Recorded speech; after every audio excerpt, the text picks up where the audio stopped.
Howdy everyone, I'm Dust Bunny, and welcome back to the Podfic's Baton Pass. I think at this point everyone understands how this works. If you don't, the link to the playlist is in the description below. I myself explain it in the first episode, and then you can listen to the rest of the chapters. Today I will be reading Chapter 41 of ShutterBug by I. Riley. Let's just get on with it. Turning the wrench, Jason looks over towards his phone. Peter's coming over in a few hours to help him with his bike. Roy made fun of him. I thought no one could touch your bike. Jason promptly shoved him off the couch they'd been sitting on. A knock on the door brings him out of his head. Who is it? He glances back when Steph pops her head in. Why didn't you tell me you and Peter are together? He sighs and turns to face her. Because it just happened. She looks at him with disbelief. And you didn't think to tell me as soon as it happened? He tilts his head. He knew she was joking, but he couldn't help but shake his head. I'm surprised it took this long for you to come knocking. With this family, no secret is safe. She leans against the doorframe. That's fair. Still, though, congrats. If you hurt him, I'll have your head. She gives him a dark look. Aren't you supposed to be on my side? She shrugs. Maybe, but Peter's my friend. Anyways, I'll get my answers later. She rolls off the doorframe and out of the door. Jason just shakes his head and continues to tinker with his bike. It's about 20 minutes later when Duke and Cass come knocking. So, you and Peter? Duke starts.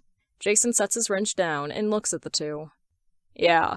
Duke just nods and smiles. Cass doesn't say anything, but has a staring contest with him for a moment. She blinks and smiles, finding whatever she was looking for in his eyes. Did you make the first move or him? Duke is somehow worse than Steph and Celine combined. You'd never expect him to be the one to question you, but you'd be surprised. Duke likes his info. He did. Jason looks away. Duke laughs a bit at this. The big bad red hood of Crime Alley is tamed by a science nerd? The rogues would have a field day. Jason grunts and turns back. Just you wait. The second you get a girlfriend, or boyfriend, you'll never hear the end of it. Duke holds his hands in front of him, surrendering, cowering. Cass puts a hand on his shoulder and squeezes. Happy for you. And Jason nods with a smile. They leave after another minute of teasing. And Peter knows you're together? He moves to pick his tools back up when the door opens again. He sighs as Damien comes into view. Todd. Demon spawn. Damien glares at him for a moment, before leaning against the workbench. I hear you have entered into a romantic relationship with Peter. I have. Damien nods and pushes off the table. Very well. You've chosen a good partner. Jason raises an eyebrow. Thanks? He lets a small smile slip. He nods and leaves. Next is Alfred, an hour later. He doesn't say anything, just stands there for a minute. Mr. Parker seems like a nice young man. Jason nods and waits. If he hurts you, you know that it won't happen again.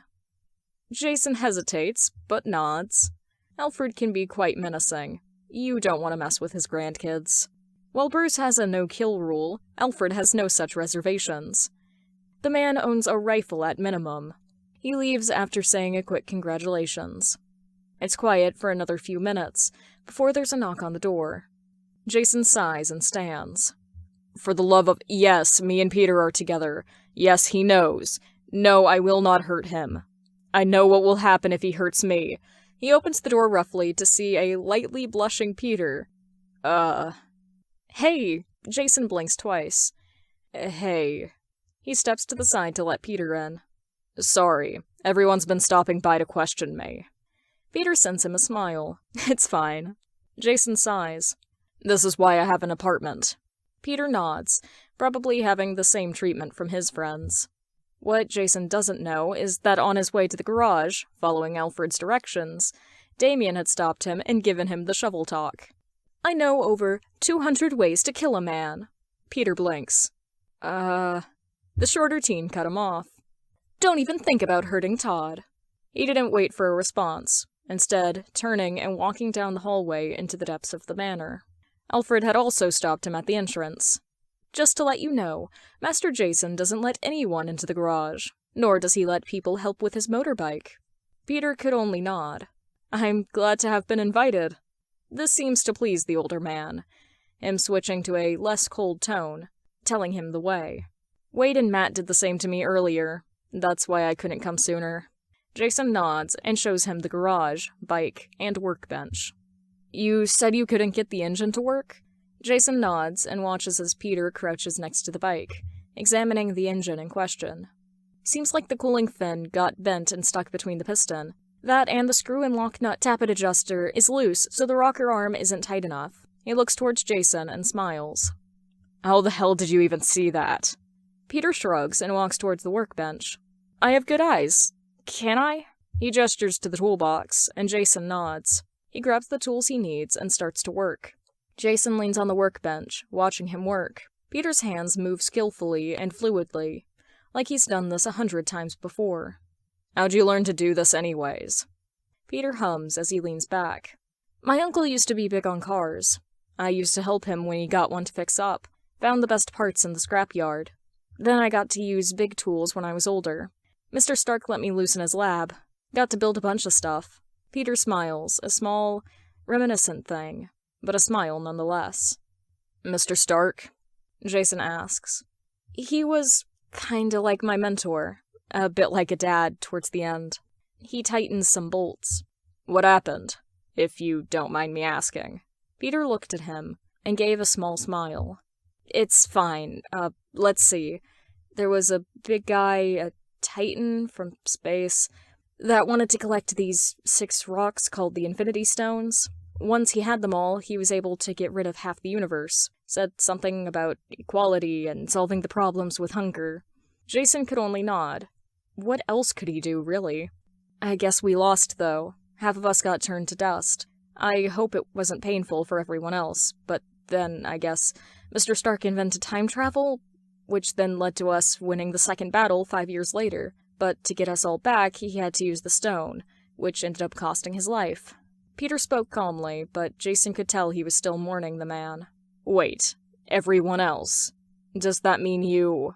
Peter nods to Jason's unasked question, giving a crooked grin. Advanced healing kinda sucks sometimes.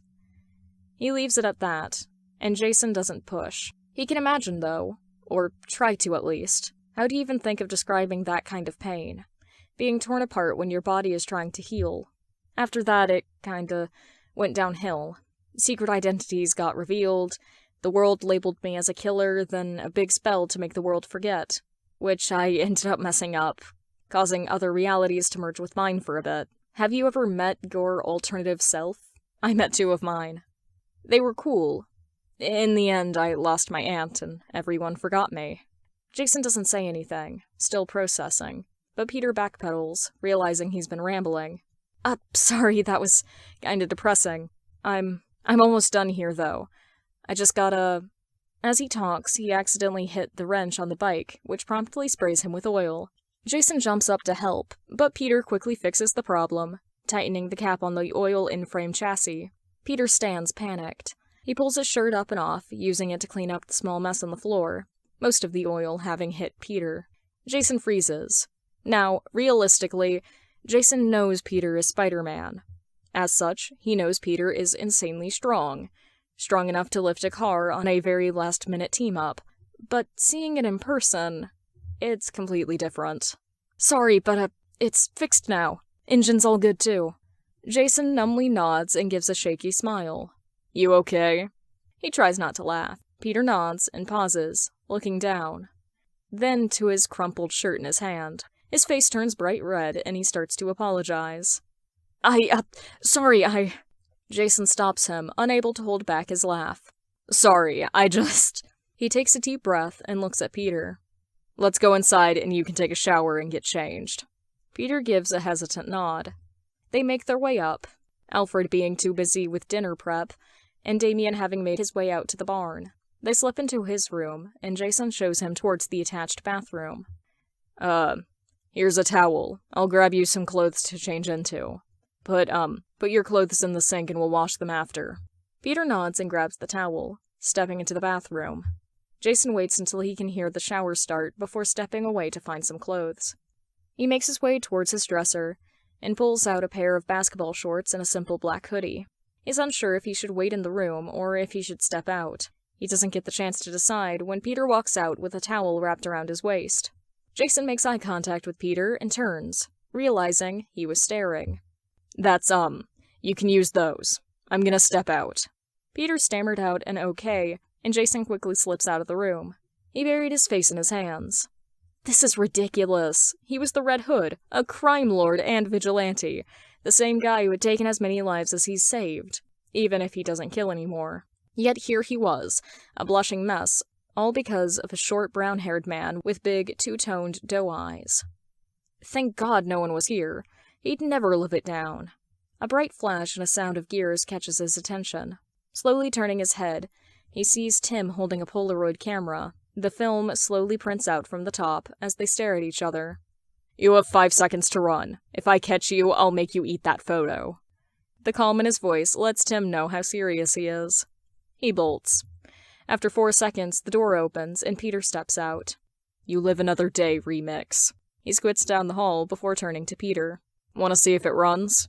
Peter nods and they make their way back to the garage. Time for a test drive. With Celine. Sitting back on the couch, Celine moves her legs to sit on top of Dick's. They were flipping through different channels on the TV, trying to find something to watch. Dick was free of patrol, and Celine had the night off. A small miracle. They'd grabbed takeout from their favorite Thai place from around the corner. I still can't believe he actually did it. After all this time, Little Wing managed to find someone who could make him share his emotions. Celine flips to another channel. I'm glad he's happy, but he still hasn't told me how it happened. Dick laughs and nods. He'll tell us soon, I'm sure. Celine squints at the TV. He better. He's my best friend. I need to make sure he's okay. Dick just squeezes her ankle in response. She smiles at him. One he returns. When the door, the previously locked door, opens and Tim runs in. He slams it shut and locks it. He turns to the two sitting on the couch and catches his breath. You good, Timmy? He nods and walks over to them. He hands a Polaroid photo to Dick. The man laughs with his whole chest, passing the image to Celine, and she laughs too. In the photos, Jason was leaned back on the wall, with his face in his hands. His face and ears were bright red. Peter was walked out in Jason's clothes when I was leaving. Celine smirks. Oh? The two shiver. Blackmail, and a teasing opportunity? She'd give back all she got. You thought you were so funny when I was crushing on Dick. It's your turn now, Jason. I hope you enjoyed the chapter. Down in the description below, there will be a link to the playlist with the rest of this fic in it. There will also be a link to Puppy Wanter, who will be reading the next chapter, and a link to the author's original work. If you enjoyed this reading, you can subscribe if you want, or go down to the comments below and tell me what else I should read. I'll talk to the author and see if they're cool with it. Have a great day.